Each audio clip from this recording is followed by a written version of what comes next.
Audio Jungle.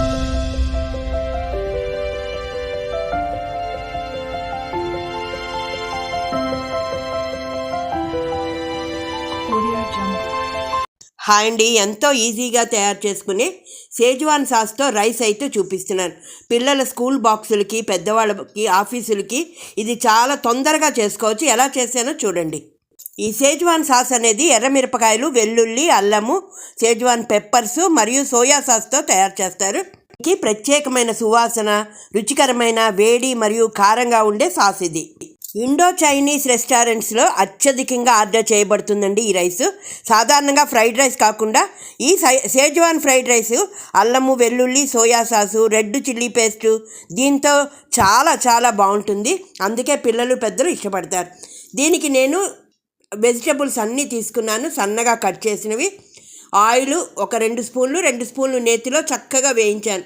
Cabbage, capsicum, carrot, piece ఇవన్నీ కూడా చక్కగా హాఫ్ బాయిల్ లాగా మనకి ఉడకాలి. ఈ షేజ్వాన్ సాస్ రైస్కి ఈ సాస్ అయితే ఇంట్లో చేసుకుంటే చాలా మంచిదండి. అది నా ఛానల్లో ఉంది, చూడండి ఒకసారి. దీన్ని మూత పెట్టి ఒక 5 నిమిషాలు అయితే కుక్ చేసుకోవాలి. మరీ ఓవర్ కుక్ అయిపోకూడదు. పిల్లలు, పెద్దలు చాలా ఇష్టంగా తింటారు.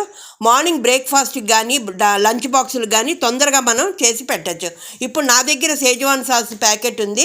దానికి నేను ఒక 3 స్పూన్స్ అయితే, ఎందుకంటే ఇందులోనే అన్నీ ఉన్నాయి కాబట్టి యాడ్ చేశాను. మా మనవాళ్ళు చాలా ఇష్టంగా అప్పటికప్పుడు చేయించుకొని తిన్నారు వేడివేడి రైస్లో. అప్పుడు ఏంటంటే ఇది బాగా సాస్ అంతా కలిసి, ఉప్పు అప్పుడే వేయకండి, రైస్ వేసిన తర్వాత చూసుకోండి. ఎందుకంటే ఇందులో ఉప్పు, కారం, వెల్లుల్లి అన్నీ ఉంటాయి. ఈ సాస్ వేసిన తర్వాత మూత పెట్టి ఉంచి కుక్కుడ్ రైస్, మీరు బాస్మతి రైస్ అయినా సరే, మామూలు రైస్ అయినా సరే, కుక్కుడ్ రైస్ కలుపుకొని వేడివేడిగా సర్వ్ చేస్తే పిల్లలు ఆహా ఏమి రుచి అంటారు. చాలా ఇష్టంగా తింటారు. మా మనవలకైతే ప్రాణం. హెల్త్ బాగుండక ఎవరి ఎల్వీలకు కానీ, ఛానల్స్లో వీడియోలు కానీ చూడలేకపోతున్నాను. కాఫ్, కోల్డ్, ఫీవర్తో తొందరలో నేను రిలీఫ్ అయ్యి నేను అన్నీ చూస్తానండి. నా మాట బట్టే మీకు తెలిసి ఉంటుంది, కొంచెం కాఫ్, కోల్డ్తో బాధపడుతున్నాను. ఇప్పుడు రుచికి తగ్గట్టు కొంచెం ఉప్పు వేసుకోండి. సాసు వేసిన తర్వాత, రైస్తో కలిసిన తర్వాత ఉప్పుతో కలిస్తే ఆహా పెరుగు చట్నీ కానీ, రాయితాతో కానీ చాలా బాగుంటుంది.